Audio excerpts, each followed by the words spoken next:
is red or right. Keep it safe and make sure there's no fire. Open to YouTube and look for Kids Fire Protection Answers. Well, hello guys.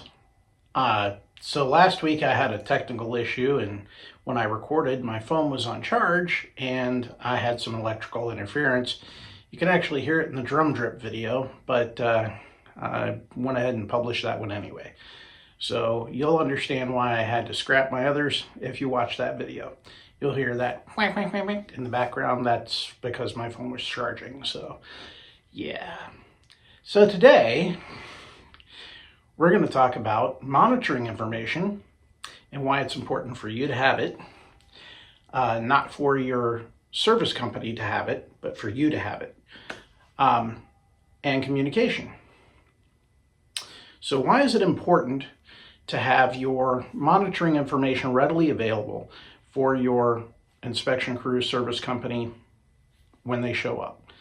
Well, if there's a password associated with it, it's probably set to your name, not to theirs.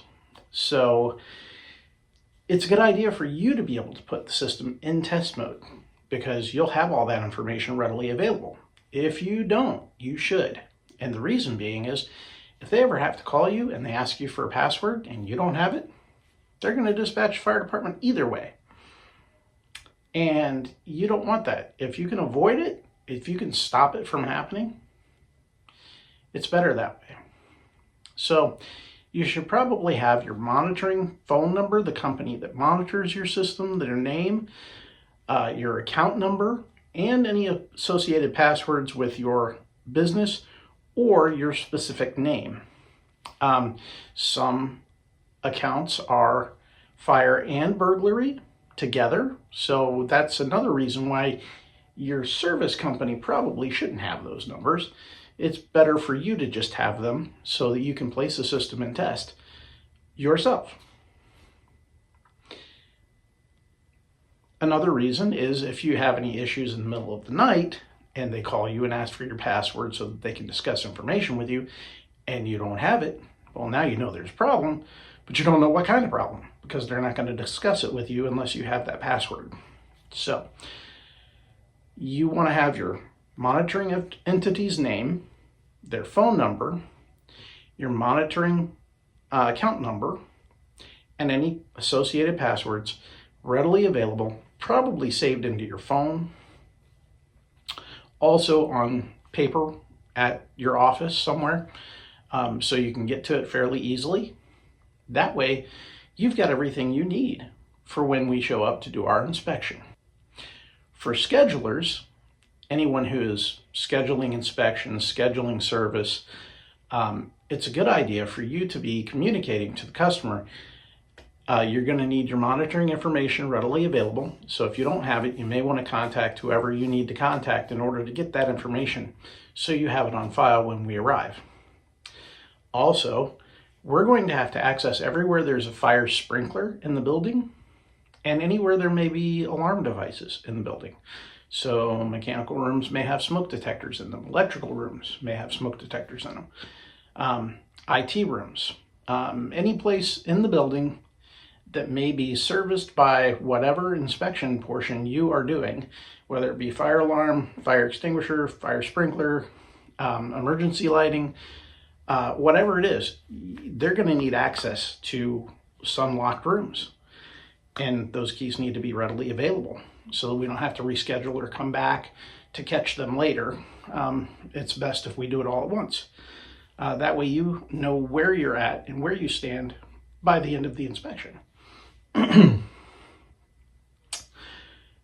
As a scheduler, it's good for you to communicate these things to the customer so that when the time comes, we don't show up and have to reschedule it because, well, I didn't know you were coming, or I didn't know I needed to have this information, or I didn't know you needed to get in and I don't have keys. Well, these are pretty important things. Access codes, lockbox codes, anything we may need in order to be successful. It's your job as a scheduler or dispatcher in order to make sure that that information is readily available for us so that we don't have to go back. because we're wasting gas, we're wasting time, we're wasting the customer's time when we don't communicate. So what is a monitoring entity?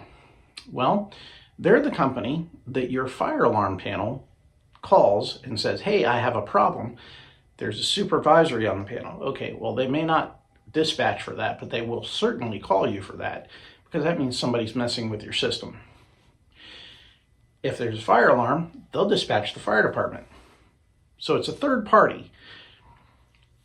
The alarm calls them, they call the fire department, and then they call you, unless it's just a supervisory or trouble. Now you can set it up different ways to where they may not call you, but they can send you a text or an email when there's an issue like that. Usually, when it's a supervisory, they will not dispatch. There are some instances where they will. It's a good idea to discuss those things with your monitoring company to know what their reaction time or what their reaction is going to be to certain things. And you can set that up through them so that you get the proper response that you want as the customer. For instance, you have a pull station that you know is problematic, and you don't want to get that phone call at 2:30 in the morning that says, oh, a pull station's gone off in the building, or it's in trouble, or it's supervisory, and we're going to dispatch the fire department. No. Don't dispatch the fire department. Put the zone into test mode until tomorrow morning, and I will check it out tonight and let you know if there's a problem, and then we'll go from there. Now, if there's an alarm, they're going to dispatch. But what they're going to do is they're going to dispatch, and then they're going to call you, and then the fire department's probably going to call you, and they're going to say, hey, we got here, there's no fire, but a pull station looks like it either has been activated or looks like there's no problem at all. Don't know why you're getting an alarm from this pull station. In that type of an instance, it's a good idea as a manager to let your monitoring entity know that there's a problem with this particular pull station in this zone. It may go into alarm, and what you need to do is call me first, because if that comes in as an alarm, I need to know. That way I can dispatch the fire department myself, or tell the fire department, hey, this is a problematic issue. You don't have to rush. They still will show up because they have to. Once it's an alarm and they dispatch on the alarm, they can't stop it. Even if the system's supposed to be in test, once they've made that mistake of dispatching, they can't pull it back because the fire department still has to respond. So where should your monitoring information be?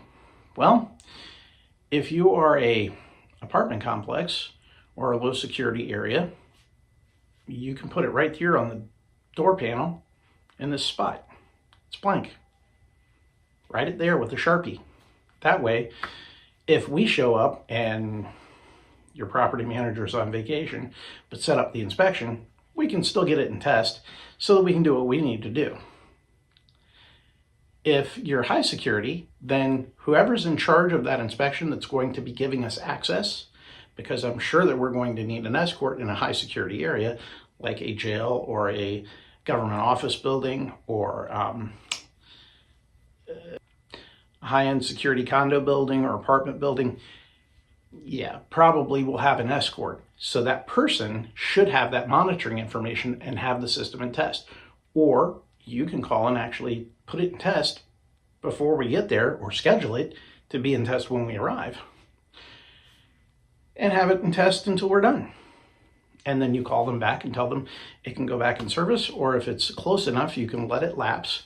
But you need to make sure that your maintenance supervisor or whoever knows that during that time period from when we leave to when it goes back in service, they have to keep an eye on things, because they are the dispatch at that point. They have to call 911 if there's a problem.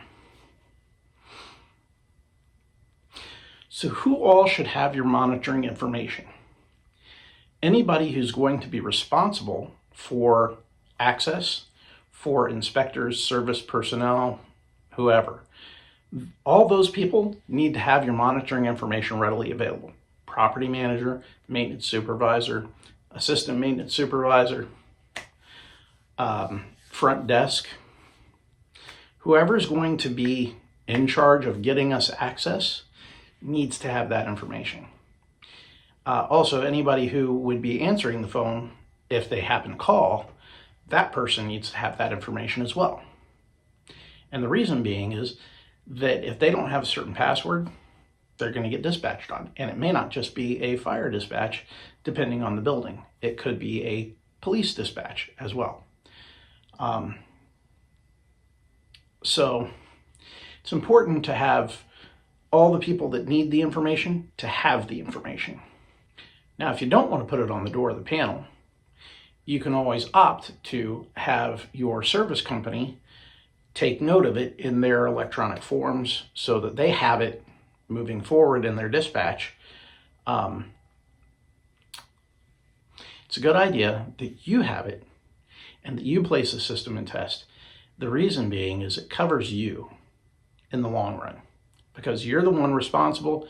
You're going to do everything that's necessary. You don't have to wake up at 2 o'clock in the morning going, did my alarm company put the system back in normal? Yeah. And if you're already having issues with the company that you're dealing with, that can be a headache. So it's good for you to have that information. It's good for you to take the responsibility of putting it in test and putting it back in normal when everything's done. Make sure that they're clearing the panel, and go and look at things, just to be on the safe side for you.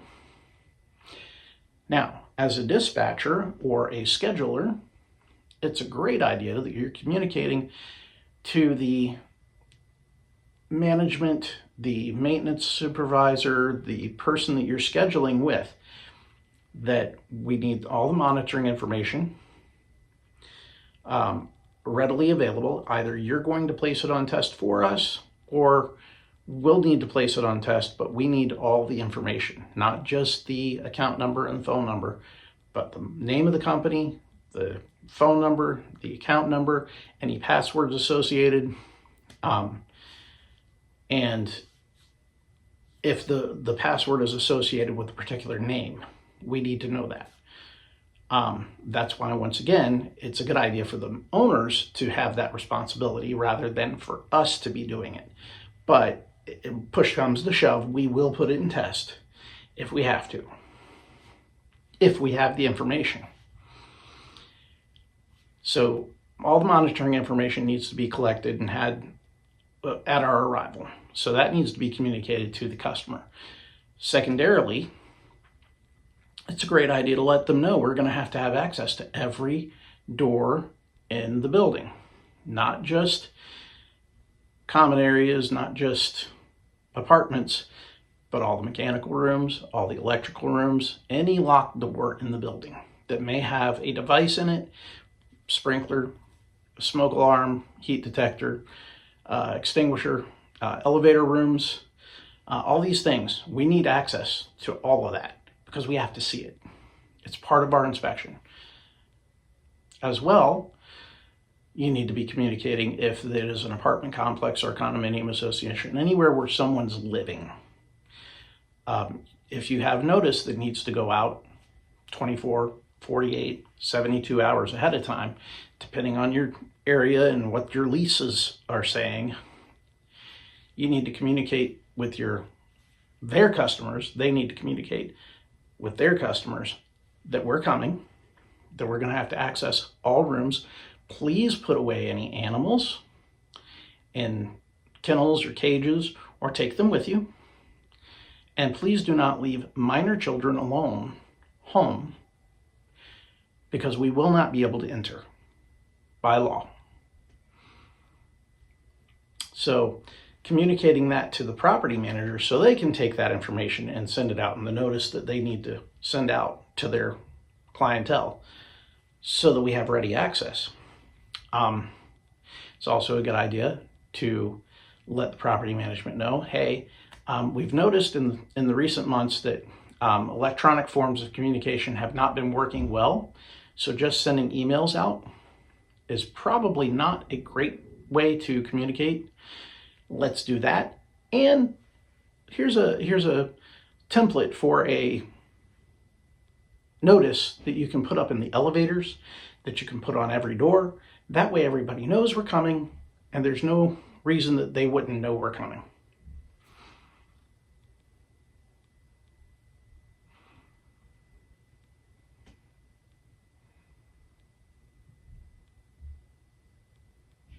If you have any questions, please send me an email at this email address. I'll get back to you as soon as possible. If you like my style of communicating all this stuff to you, you can watch these videos wherever they may pop up. Or you can just simply subscribe and like the videos. All that stuff helps my channel a lot, and I appreciate it. Please share this channel with people so that they too can learn about fire protection. Have a great day, and we'll see you next time. When you find your alarm sounds off in the night, don't make mistakes, get answers that are right. Keep it safe.